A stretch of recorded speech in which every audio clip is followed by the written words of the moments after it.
Next up, I would like to invite to the stage Jeff Podolsky, Executive Director of the Westside Transportation Alliance, who is going to introduce our next speaker, who also, if I could have Cassie Buckwright please come up with Columbia Sportswear. I'll hand it over to you. Thanks. Hi everyone. I'm as Kelly said, I'm Jeff Pazdalski. I'm the Executive Director of Westside Transportation Alliance, or WTA as we're commonly referred to. WTA, our role is that we provide and deliver customized programs and services in partnership with employers and public agencies to increase transportation options usage here in Washington County. And because Washington County is such an employment hub, those effects ripple out through the region. I'm really excited this morning to introduce you to our first featured speaker, Cassie Buckwright. Cassie is the Senior Manager of Total Rewards Experience for Columbia Sportswear Company. WTA works closely with Cassie and her team at Columbia Sportswear in delivering commuter benefits to employees for better job satisfaction, wellness, retention, and sustainability. Plus, we're really honored that Cassie currently serves as the chair of WTA's board of directors. Cassie has spent the past decade in various roles at Columbia Sportswear, shaping that organization's approach to employee well-being and total rewards. She first started as the company's wellness program manager, developing comprehensive well-being programs for U.S.-based corporate, retail, and distribution center employees. Cassie then expanded her focus to global benefits and wellness initiatives, leading Columbia Sportswear's Total Rewards Experience team. Today, Cassie will be sharing some insights on evolving employee perceptions about work and benefits and the value of supporting the commute through an HR total rewards lens. As businesses strive to attract, retain, and motivate employees, providing commute options is an often overlooked yet powerful strategy. This session will explore the role of commute options within human resources and highlight the importance of cross-functional collaboration in driving employee engagement and securing leadership buy-in for commute strategies. In the session, we'll explore why the commute matters to employees, to HR, and to organizational leaders. What are total rewards? How commute options impact the employee experience and business outcomes, strategies for framing the business case to different stakeholders, and you'll get some valuable insights and practical tools to engage your HR and leadership teams in conversations about the importance of employee commute programs. So with that, please join me in welcoming Cassie Buckwright from Columbia Sportswear.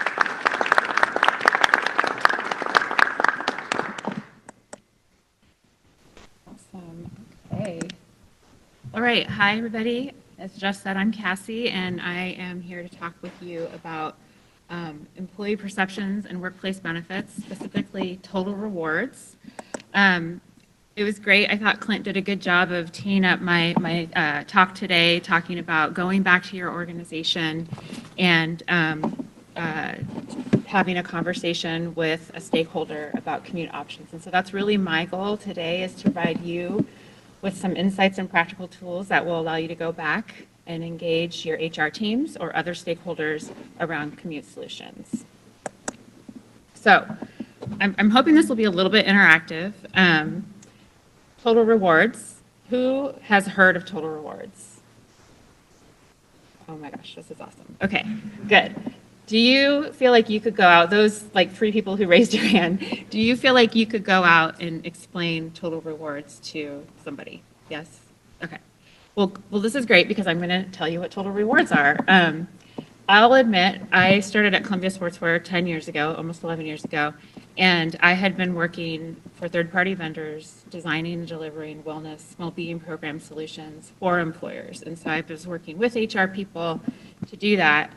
And then I found myself, within an organization on the total rewards team. These are hard to hear me? Okay. A little closer to the mic if you can. Okay. How's that if I'm a little closer? I hate holding microphones. Okay. Is that okay? That's better. Okay. All right. I'll just be a little closer. Anyway, so I was at Columbia. I'm on the Total Rewards team. I'm in HR. This is kind of weird. I've never been in HR. I didn't see that. And my boss is the senior manager of Total Rewards. What is Total Rewards? So I also had to learn about Total Rewards, but it's something that exists in most organizations. It's an actual field and industry that people work in, and it's usually a function within HR. So let's dive in, and I'll share a little bit about you, or with you, about what Total Rewards are. It's the combination of benefit, compensation, well-being programs that really attract employees to either apply for a job at a company, accept a job offer at a company, or stay at a company. So includes all kinds of things. So like I said, compensation, benefit programs, well-being programs, recognition for a job well done, performance programs and the rewards that go with those performance programs, and career development. So you can see how all of these elements are probably pretty important to employees. So why are they important? I just selected this quote from Forbes magazine. The total rewards package is a business offers to employees is critical in today's competitive race to attract and retain top talent. And when we say talent, we're talking about people and employees. So why are people and employees and talent so important to an organization? Any thoughts on that? Golden goose. Golden goose. You need golden eggs. Yes. Yes. And I think one of the, maybe it was you, Kelly, who talked about how talent is so important to an organization in innovating products, designing products, running efficient organizations, being customer facing. They're critical to the success of an organization. So attracting and retaining the best talent is really important to an employer, and that's what Total Rewards is all about. So I've talked about the value that Total Rewards offers to an organization. I'm going to go a little deeper. So we've talked about attracting and retaining talent. We've heard about the job market. So it's been really hot in the past 5 years, and then it's cooled down. But typically, even when it's not hot, it's still a competitive job market, especially in cities like Portland and for companies like Columbia Sportswear, where we're competing with lots of like organizations for talent. So it's really important to supporting the company and the growth and driving performance of employees. Companies that have Total Rewards strategies and programs, it enhances employee engagement. Employees often feel valued in their organization through the combination of being paid well, having great benefits, being recognized for their work. They're engaged and they're motivated to do the work and do a good job. Companies that have Total Rewards strategies often have a two-way dialogue going with employees. So we want to know what matters to employees, what's important. And so we're constantly surveying and asking for feedback and really trying to drive programs that matter to employees and that they can access and utilize. And then the Total Rewards, when a company has a Total Rewards frameworks in place, they often have compensation frameworks that promote compensation equity, compensation transparency, and so this really matters to employees in the reputation of the organization and understanding how their compensation works. And then we've talked about well-being. I've been excited. This is my area of passion, employee well-being, and Total Rewards is a huge cornerstone, especially over the last 5 to 10 years of Total Rewards and benefit programs. And then more important, and as we talked about, commute solutions and how things have changed over the last few years, Total Rewards programs need to be diverse. Typically, employer populations are diverse. I'll share a little bit more about what that looks like at Columbia with you, but they have to be flexible and meet people where they're at and allow people to personalize and tailor the programs to their needs. So that's a little bit about the value it brings to an organization. And so I wanted to share a little bit about the total rewards philosophy at Columbia Sportswear. And I think more and more we're seeing companies kind of adopt really similar philosophies, really centered around well-being. We adopted this in 2018. And really what it is we say we are competitive when it comes to compensation and benefits, but really the way that we differentiate ourselves as an employer is through our well-being programs. And we double down on well-being. We want well-being to drive everything that we do. And so we have this model that we've adopted, and it's based on Gallup. It's based on global survey data where Gallup examined what are the elements that make a person well, that drive well-being for a person. And these are the 5 things. So it's physical well-being, social, emotional, financial, career, and community. I thought I would pause here and as transportation and commute solutions professionals ask you to kind of think about where do you think your programs fit into these pillars? We've talked about it. It's actually been touched on a lot already today, which has been exciting for me, nerding out over there. Any thoughts? Anyone want to share? No, it doesn't. I think commute solutions fit into all of these pillars. And that's common where you'll see a benefit or a program fit into more than one. But to hit all of them, I haven't seen that a lot. I think, we've talked about, I think Clint talked about how, people who commute use active solutions. Obviously, there's a physical element to that. There's the social emotional element of, commutes are stressful and offering commute solutions, reducing stress and improving mental health for workers. Financial, we've heard all about the financial impact that a commute has on a person and how expensive it is to commute. Career, and then community. I know when I take the bus or the MAX to work, I feel more connected to my community, and I often see people I work with on the bus, or maybe I don't know them really well, and I'm like, hey, do you work at Columbia? And I get to know people that I work with through my commute. So I really think that the commute covers all of these pillars of well-being. And if you don't know what your total rewards philosophy is at your organization or how your total rewards team thinks about this stuff, I encourage you to go find out. Maybe that's where you start the conversation with your HR stakeholder is tell me, about our approach to total rewards and well-being.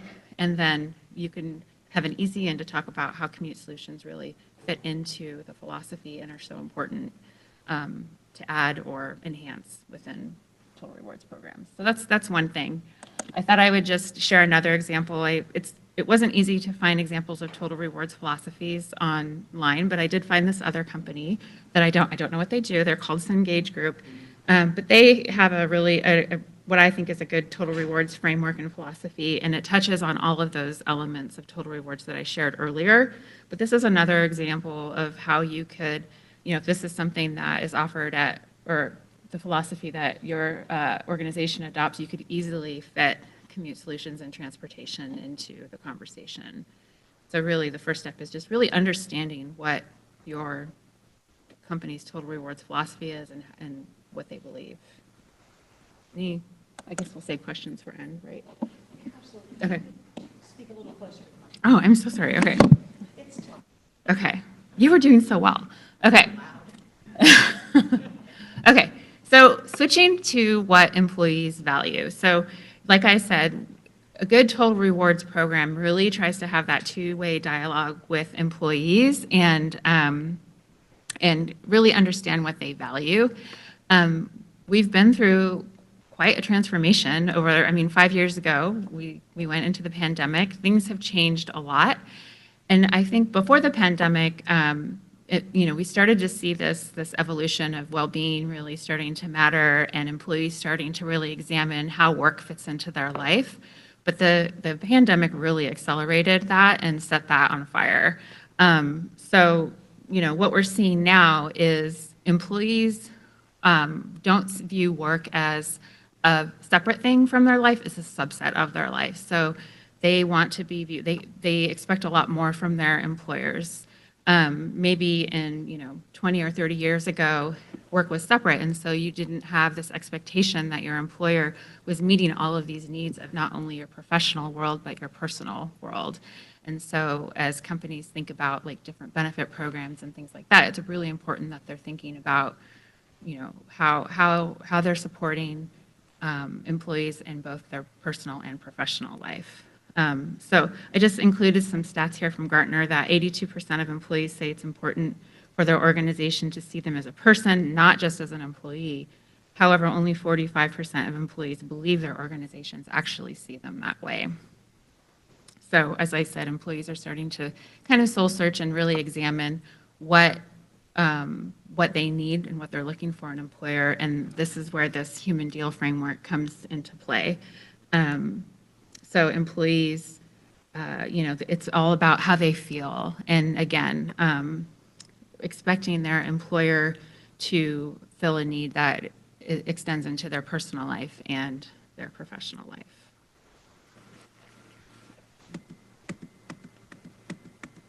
So I wanted to, okay, so another little self-reflection moment here.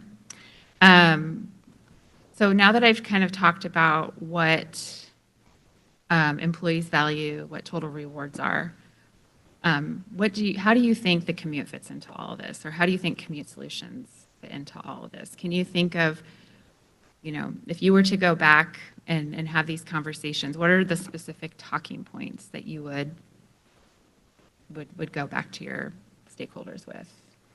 Does anyone want to share, or I'll give you a minute to think? Yeah. Well, I mean, even just looking at this slide, obviously, oh, thank you. Looking at this slide, a huge part of it is employees being seen as people, shocking. And I think that commute solutions ties into that really nicely, because if you're in a car by yourself, you are just a cog in the machine. But if you are biking together in a bike bus or on transit or any number of things, you become a human in a really tangible way. So I think that is, a super easy spot. Yeah. I would just add, I work for the Oregon Department of Environmental Quality, and why many of the people come to work for us is because of our mission. So I would tie it to the mission. Tie it into who are you as a company? What do you do? Mm-hmm. And then that will resonate more with your employees and also with your CEOs or with your decision makers. So just make it a full loop. Yeah, so that touches on having a shared purpose and feeling connected to the mission, something greater than yourself. Go ahead. If I could just add something, thank you. One of the ways that we can kind of approach the higher ups in any company is scope emissions. Third scope are going to be part of the reporting standards from now on, and it's just commuter reductions is a pretty huge part of that, considering the amount of gas and fossil fuels burned for it, even EVs. So is that more of a compliance? Yeah, and reporting. Reporting, okay. Yep. All right. One more. Oh. Spoiler. Appreciate you letting me chime in. I do a lot of talking to end users for our program, and the big driver of why our riders are opting into our program is really the cost saving standpoint. I think Kelly had mentioned earlier, 19% of their total cost is for the commute. If we can help reduce that cost, I mean, from a benefits package, from an employer's perspective, way cheaper to, give them transportation options than give them an extra 19%. So helping out with that benefits package. So it's the financial value to the employer, but also to the employee, that pillar, that financial. 100%. Yep. Great. Okay, well, I thought of a few, so I thought I'd share them with you. So we've talked about some of these, so, and you all know this is what you do. But a long or unreliable commute can lead to increased stress and frustration, so it negatively impacts an employee's mood and their ability to focus on work. So there's that productivity component, right? I think, a manageable commute allows employees to better separate their work life from their personal life, and so that's important to the employee, it should be important to the employer. There's productivity and performance. So when employees are less stressed about their commute, they tend to be more productive and engaged. We touched on that. And then there's a poor commute is a large contributor to whether or not employees stay at a company. So if they've got a bad commute that's stressing them out and it's impacting their quality of life, they might decide to leave a company and you lose that great talent. And then finally, I know I'm involved in these hiring conversations and making strategic offers, and oftentimes the commute is a conversation. The commute as well as the flexibility to work from home. So that's really important to people, especially now that we've all experienced what it is to work from home and we know we can do it. So, all right. I'm going to leave the total rewards content a little bit, and I'm going to talk more about engaging stakeholders, which has also been touched on a little bit. So this is from my perspective. So like I said, or as Jeff mentioned, I started at Columbia Sportswear coming in as a well-being program manager, trying to build a well-being program initiative and get leaders to care about well-being. And so I feel like it's kind of similar to commute solutions and getting your message out there and getting your stakeholders to pay attention in a way that matters to them. So when I think about the various programs that I'm trying to put forth and advocate for, commute solutions included, these are my stakeholders. And so I've kind of listed them out. We all know employees are stakeholders, and the things that they care about, we've talked about, are really related to work-life balance, their career, recognition for good work, well-being. What about managers? Managers, they really want their employees to be able to get to work, to show up to work. That is an issue with some populations. They care about the engagement of their team, the morale, and how that all impacts the outcomes that their teams are driving towards. So that's a great conversation to have and try to build that connectivity and alignment with managers. I've talked about what HR cares about, attraction, retention. They want to see engaged and motivated employees so that they can help drive business outcomes through the folks that work for the company. And then a lot of you are sustainability professionals, so you care. I believe you care about environmental targets, ESG reporting, compliance, sustainability, things like that. So you can feel free to add to that. And then another great stakeholder that I feel like flies under the radar a little bit is our facilities team. They are really they really care about what it's like to work, how the workplace influences the experience that people have. They really care about parking. I don't know if parking is an issue where you work, but it has been a huge issue where I work in the past. And so anything that they can do to ease those parking woes and, get people maybe taking public transportation, like you've definitely got someone to align with there in the facilities team. And then campus mobility. So, are there options to implement a shuttle, even if it's to and from a transit station or a bike share or something like that? Those are things that you could work with a facilities stakeholder to do that. And then there's the C-suite. I think a lesson that I learned about the C-suite is they care about different things than I do. I went into public health and health promotion because I'm a helper and I want to make a difference in people's lives. And I'm not saying that people in the C-suite do not care about helping people or making a difference in people's lives. That's not what I'm saying.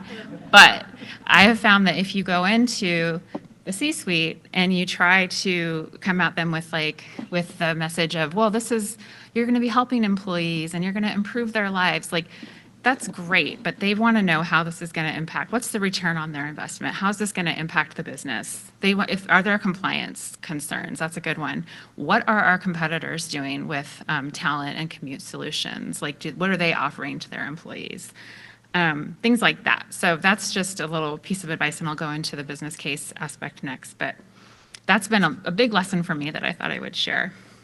Do you have any stakeholders at your organizations that you would add to this list?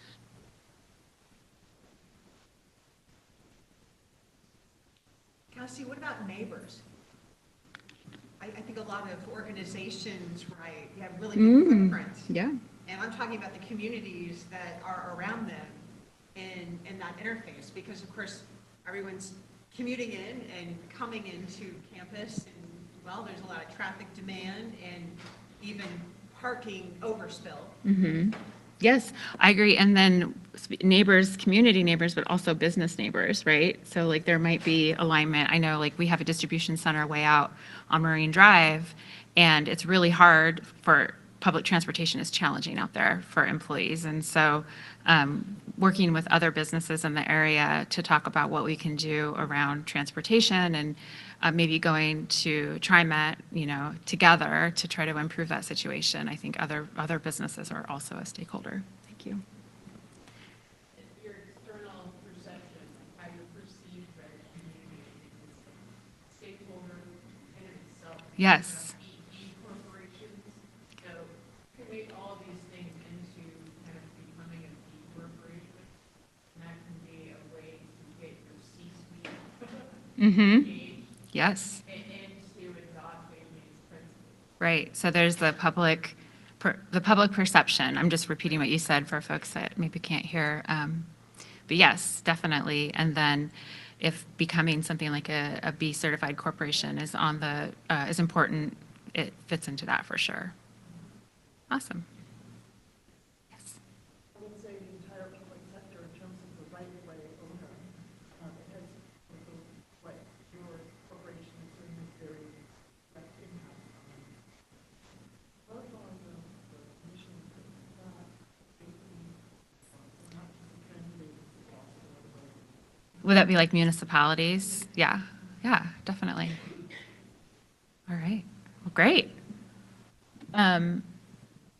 Maybe not right. Maybe think about, as Clint said, going back to your organization, whether you go back and talk to a person in human resources or somebody who fits into one of these boxes as a stakeholder, think about how you would approach them and in a way that matters to them, not necessarily that matters to you. And that could be starting a conversation of just asking them, what are your priorities? What are you working on? And then from there, talking about how you might be able to help them achieve their goal. So, all right. The other thing that I think that is valuable to touch on in thinking about how to engage with stakeholders, including HR, is thinking about the workforce and segmenting the workforce and thinking about the various needs that your workforce has. And so the way that I do this at Columbia is thinking about our corporate employees, and then with that comes kind of our remote employees, our distribution center employees, and our retail employees.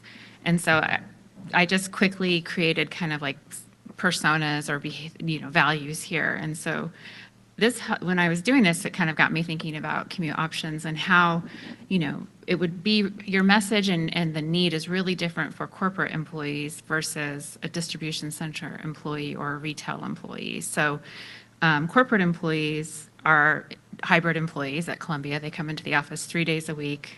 They need their transportation options to be really flexible because there are varied schedules. We work with global partners all across the world, and so we're having meetings at all hours, and so we need to be able to get from point A to point B to have those virtual meetings quickly.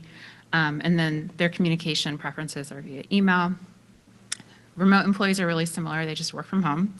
And then distribution center employees are 100% on site. So, during the pandemic, they were there, they never left. They have their hourly workforce, highly focused on productivity. They drive to work, they carpool to work, they take public transportation. So they have really varied methods of getting to the work site, but they might have challenges with reliable transportation. So there's a value add right there. And retail is similar, a little bit younger than our distribution center employees. They, again, hourly, various shifts, 100% at the work site, but have those varied transportation needs and varied ways of getting in, and then they may not have reliable transportation. So, as I've thought about and worked with the WTA on commute solutions for our workforce, we've really focused on distribution, retail, and customer care, kind of those hourly workforces where there's a real value and a problem that we're trying to solve for the business. So just a way that you can think about segmenting your workforce. And then finally, I thought I would talk about building a business case. I feel like this has come up a little bit too. So I talked about knowing your audience. So not going in with your agenda, going in with understanding what your audience cares about, knowing the business, what the company's strategy is, tying it back to the mission. What are the key performance indicators? What are the reporting requirements? What are the industry trends? What the market data, or come prepared with data insights. So what's the market data, benchmarking, what's the competitive landscape, and then aligning to the strategy. And then, as I just said, coming in with a clear problem statement and understanding what the problem is that you're trying to solve and making that really, really clear. And then this is my final slide. This is I just thought this would be helpful to share. This is a one-page business case canvas that you could take back to your stakeholder to help to kind of make the case. And I don't know if slides are going to be available after. Absolutely. Yeah, so I was concerned about people having this afterwards, but feel free to use this. But I've used this especially in trying to build a concise and clear case to leadership, where it's like you've got 5 minutes to kind of share your vision or what you want to do, and so really this lays it all out for them. And so if you've answered the questions on the previous slide, you can come and build this business case canvas out where you're clearly outlining the problem statement. You're talking specifically about what your solution is for this problem statement.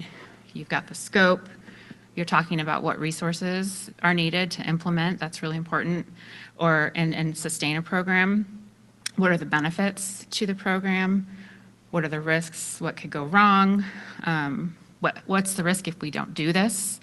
And then who are your stakeholders? And then making sure that you've clearly outlined your the investment and the return on investment, which I believe Clint and Carl talked about that, and there was some really good advice there on how to do that. And then how will success be measured? Making sure that you have identified kind of what the KPIs are and how the metrics will be used to measure success. So that's all I. You did perfect. Okay. Spot on. Yes. What questions do you have? We do have one online if you all are shy. Okay. I just wondered if you could share kind of like, what do you see as the biggest success so far with Columbia in terms of transportation options and package? Yeah, I think I'll just be transparent. I think that we have a ways to go. I think, like I mentioned, that we've talked about, I've worked with the WTA on really targeting our customer care and our distribution center and retail employees. And that has been really successful because it's really easy to engage the leaders in those businesses around commute options because they see the immediate impact and benefit to their employees in having transportation options. We recently worked with, gosh, I can't remember the community organization, but the Bethany link goes right in front of our employee store. And so it was easy to engage facilities in supporting that, and then our employee store and customer care center and really promoting that within their workforce. So I would say like that targeted approach, I think, to commuter benefits has been really successful. And then we do have the TriMet program where we give transit passes to employees, and that's been really successful and popular.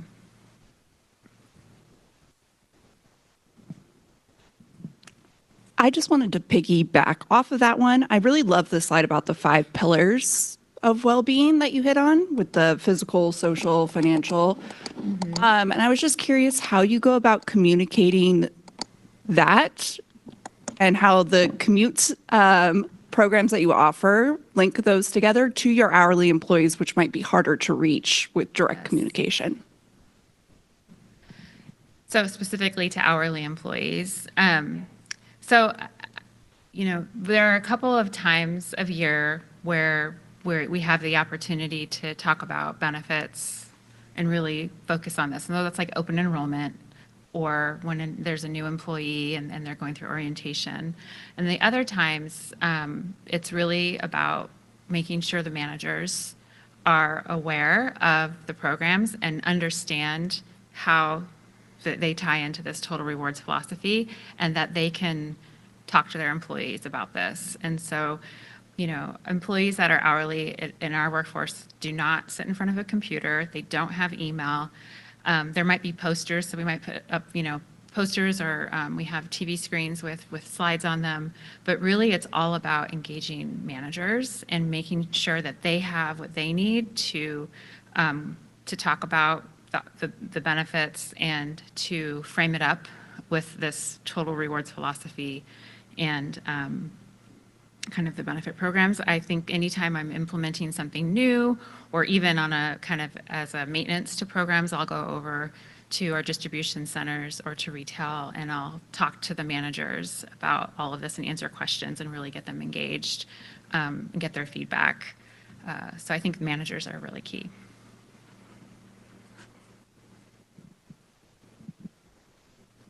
Is there a checks and balances set up for that? Like you're confirming that the managers have disseminated that information? I don't do that. I think we can, depending on what it is, we can tell if they've disseminated the information. But my team also works through our HR business partners. And so I think that's another, probably, within HR, that's another stakeholder group where they're the ones who are really having those daily conversations and checkpoints with the managers. And so, I don't think we have a formal check and balance, or other than, maybe surveys and things like that, but it's a pretty large organization. So we really rely on like those HR business partners to kind of reinforce what we're putting out there. And then we also have, like a shared services center with customer service for employees. And so often we follow trends of questions coming through. So if we're seeing a lot of questions on a specific topic, we might realize that we need to do some targeted communications or education around a benefit. So does that answer your question?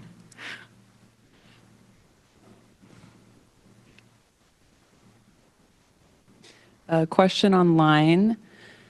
Has your company seen a quantifiable impact as you brought in more wellness opportunities for employees, especially in regards to alternatives to the single-use vehicle transportation options? I don't know that I've seen specific to commute solutions or benefits, other than, we do a couple times a year, we do employee surveys, pulse surveys. And so we really mine that data to find trends. I don't have it in front of me now, whether or not commute solutions are in there, but the commute comes up a lot. And so we see it there. I think the most quantifiable measurement that we have around people's employee perceptions of our benefit programs are through the surveys that we do, and looking at that question of how they feel about their benefits and year over year. And I will say, during the time that we implemented these pillars, and then in the year or two afterwards, that we really honed in on how we communicated these pillars and positioned our programs, our employee satisfaction with benefits went up like 12% year over year. So it went from 78% to 90% or something like that. It was a really big jump. And so I think it was a combination of things, but I think that the communications and the positioning had a lot to do with it.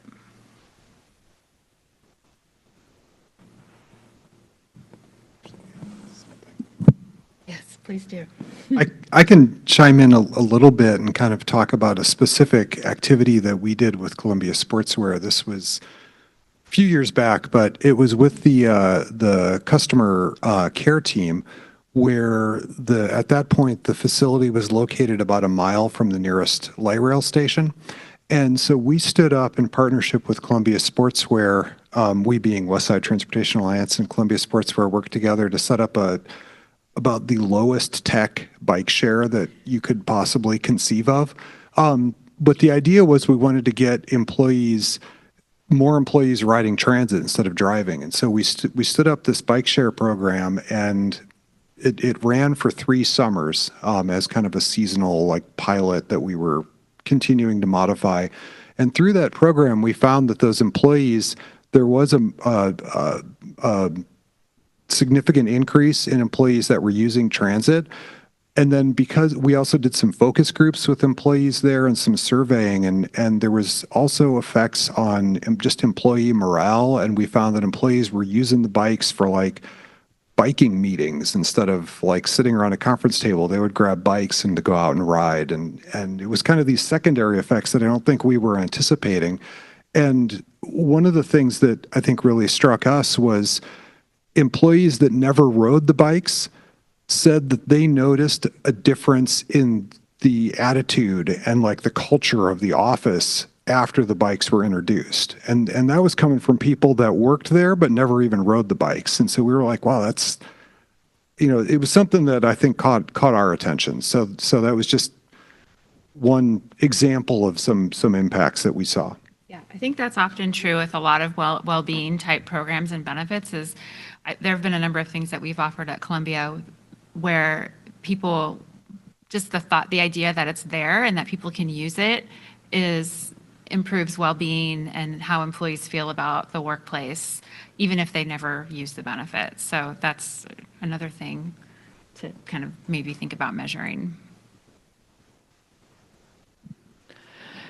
Speaking of bikes, do you do bike to work events in May, or do you have a bike to work party? We have in the past. We have not done that since coming back from the pandemic, but we do have we're in kind of a challenging spot for biking to work, but we do have a small group of very passionate employees who ride their bikes to work. And so what we've done, like commuter breakfasts during March, where we'll set ourselves up in front of the bike cage and give people breakfast as they ride their bike into work. We'll have, meet up at this place and then Goose Hollow, and we'll all ride in, we'll get on the Max and then ride into work together. So we've done things like that in the past. We also have lots of parties at Columbia for employees.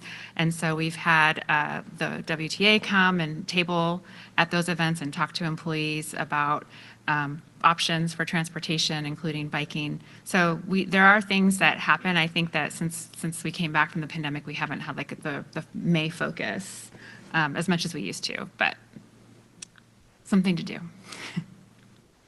Yes. I would just recommend the platform left to right. Yes. So you're not already tapped in. Mm-hmm. They're great. So I was getting more people cycling. And why did you stop? Wasn't it the pandemic when you stopped the bike share program? We moved the customer care center is now over on the main campus. And so, our facilities manager has come to me and said that he's interested in implementing a campus-wide bike share program. I think it's just a matter of timing, resources, and budget and things like that. So that's an interest. So on the topic of bikes and different solutions, I'm glad that Jeff is up there as well. What other kind of situations or hurdles have you overcome with Columbia specifically in terms of CTR?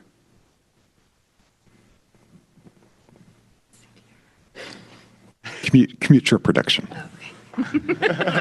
I think as Cassie just mentioned, I think the Columbia Sportswear's headquarters location it's really hemmed in by some really busy and challenging roads for active transportation. And we've had conversations with the HR team and with the facilities team there about how do we get more people biking, walking, and it's such a challenge because those roads are such barriers to people feeling comfortable riding their bikes specifically. So I think from our perspective, that's probably one of the main challenges in terms of more active transportation.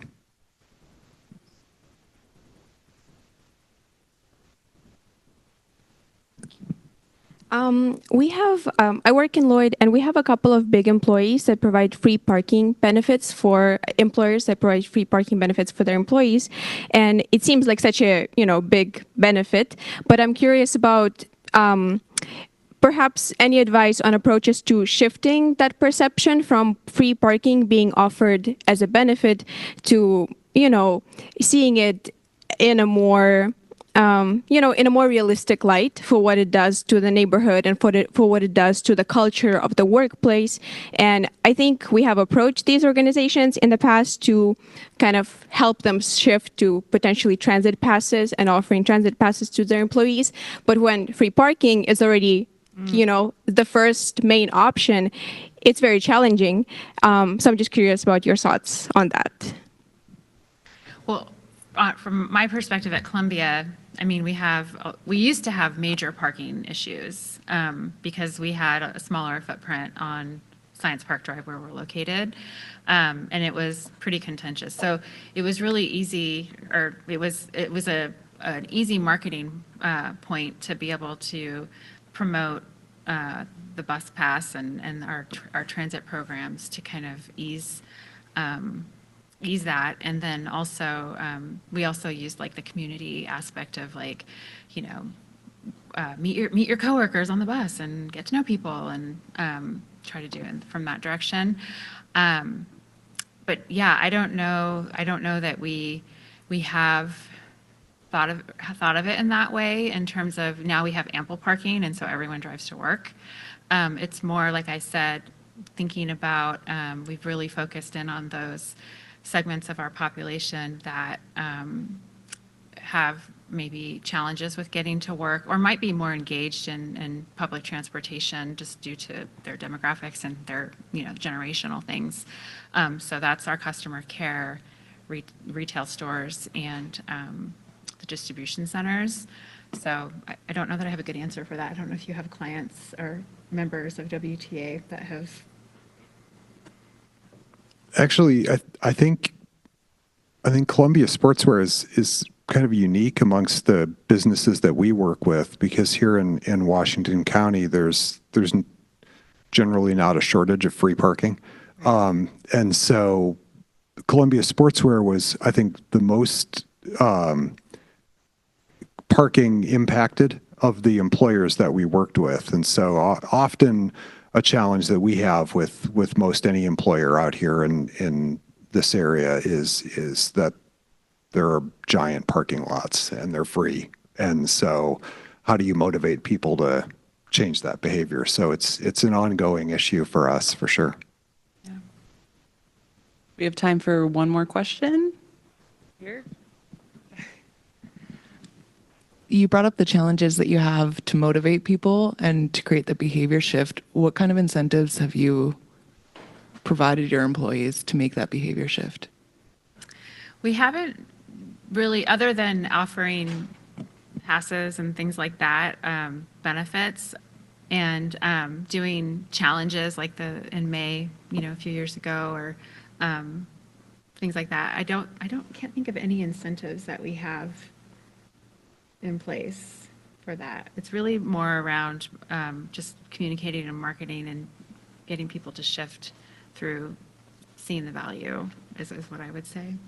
Yeah, I don't know of internal incentives, but I know Columbia Sportswear does a really nice job of promoting incentives that are available through our organization or through things like the regional bike challenge that'll be happening in May. So Columbia Sportswear does a really nice job of making sure their employees know about that. So kind of connecting to other reward opportunities that are out there. Yeah, as a member of the WTA, we have access to all of their programs and incentives, so we do rely on and promote the programs that the WTA offers. Okay, so I think we're at time. So Cassie, thank you so much.